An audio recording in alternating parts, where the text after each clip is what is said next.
त्रिगुणाकारम् त्रिनेत्रम् च त्रिधायुधम् त्रिजन्म पापसंहारम्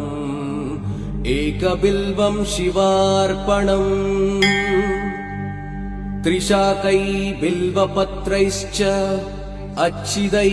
कोमलै शुभै तव पूजाम् करिष्यामि एकबिल्वम् शिवार्पणम्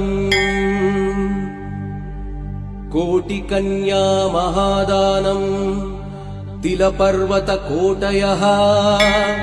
काञ्चनम् क्षीरदानेन एकबिल्वम् शिवार्पणम्